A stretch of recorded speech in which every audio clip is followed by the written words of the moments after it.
Welcome to Investiture and Rededication, a webinar presented by Girl Scouts of Western New York. By the end of this webinar, you will understand the purpose of an investiture or rededication ceremony, be able to describe the steps used in planning a ceremony, explain at least one way to include girl involvement in the planning process, and identify resources for planning creative ceremonies. So let's get started. An investiture is when new members say the promise and commit themselves to the Girl Scout movement. There are no formal requirements for this ceremony, and friends and family are often invited to attend. Typically, there's an opening, the group recites the promise, and the girls receive their Girl Scout pin for their level. And there may be some other special elements and a closing. A rededication is when current members say the promise and recommit themselves to the Girl Scout movement. This ceremony is often held at the same time as an investiture, and since some members already have their pins, they may be given some other token or memento to mark the special occasion. Why add this to your troop plans? Investiture and rededication is an opportunity to welcome girls and adults to the Girl Scout movement. You can get parents involved by helping behind the scenes. It's a chance to bring everyone back together after a break for the summer. You can honor Girl Scout traditions by participating in some of the traditional ceremonies. And you'll give girls a chance to show what they've learned thus far and stretch their leadership muscles. So let's review some tips for planning an investiture or a rededication ceremony. Devote sufficient time to planning the ceremonies. Investiture and rededication is a special occasion. You want to give yourself enough time to prepare the things you'll need, as well as give the girls a chance to do a practice run.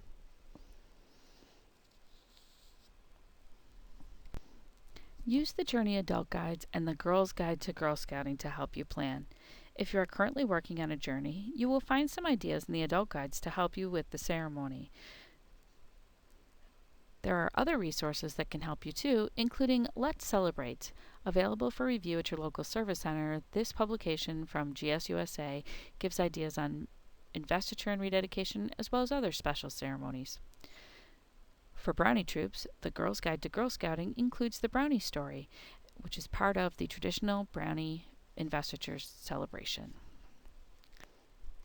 Take safety precautions.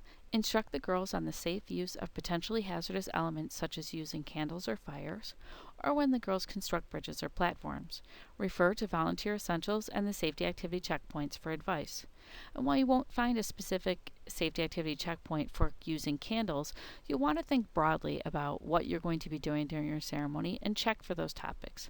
When in doubt, contact the Program or Adult Development Department. Add personal elements to traditional ceremonies. Use favorite poems, songs, stories, and sayings. You can add songs such as Make New Friends or the Brownie Smile song, or stories like the Brownie story or the Girl Scout Daisy story. Girls can write songs, stories, or skits and act them out. Don't forget, you can add special elements to closings as well, so things like the Friendship Circle or singing taps would be appropriate to add to your plans. Consider the role of colors and symbols. You can help the girls identify special themes they might like to use in their ceremony. You might choose traditional Girl Scout colors like blue for daisies, brown for brownies, or green for juniors, but you could take meaning from other places.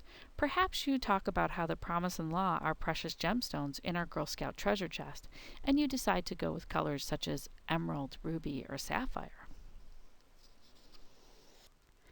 Observe flag etiquette. Help girls learn the proper procedures to hold flag ceremonies and give them opportunities to practice. You can borrow a flag ceremonies resource kit. You'll find the form on our website. A formal flag ceremony is not required to be part of an investiture. It's okay to just post the flag and recite the pledge.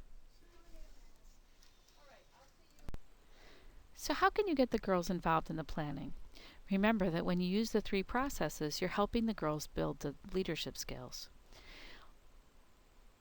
So, in the girl-led process, Think about letting girls make decisions about the who, what, when, and where of this event.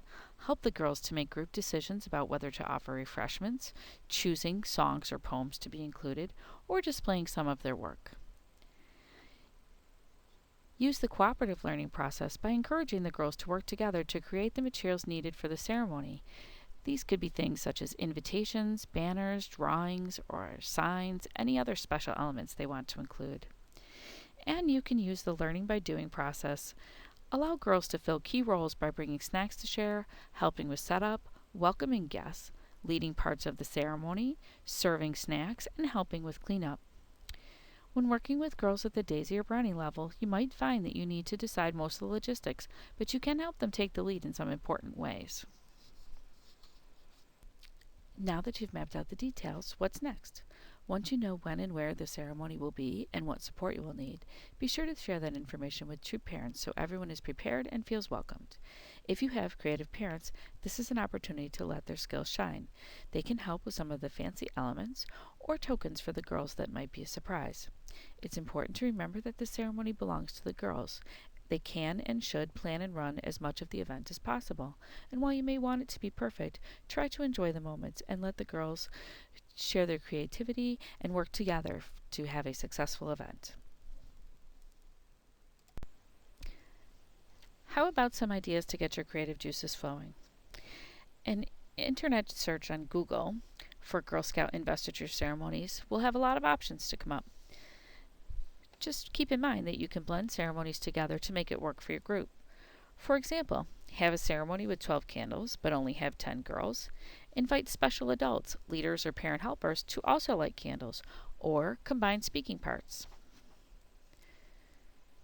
So a sample Daisy ceremony might include an opening where the girls sing Make New Friends, lead the Pledge of Allegiance, welcoming guests, and inviting the girls to say the promise.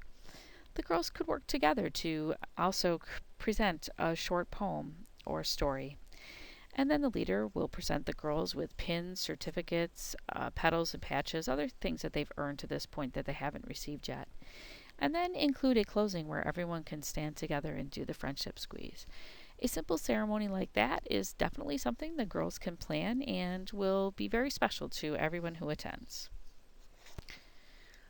There is a traditional brownie ceremony that includes, it's based on the brownie story, and the girls take turns twisting and turning in front of a pond to see the elf that comes to help. You can create your own pond using a mirror, there's some examples here, or you might use a kiddie pool with some water or other elements to create that fun little part of the story. And you'll find that ceremony on our website. Again, the girls could invite everyone to say the promise or have a short flag ceremony, talk about what the brownie story is about, and invite the girls to come one by one to come up and participate and repeat something, say the promise, and receive their brownie pin. Now, as the girls move to juniors, they will have plenty of ideas. These girls are ready to try more advanced ceremonies with a full flag ceremony, candle lighting, and leading all the parts. They'll have longer speaking parts, be running more parts of the meeting, and also could write the pieces themselves. You can find ideas and sample ceremonies on our website. Check out the Leader Toolbox by going to GSWNY.org, Volunteers, and Resources. You'll find them located under Leader Resources in the More Troop Fund section. That concludes Investiture and Rededication.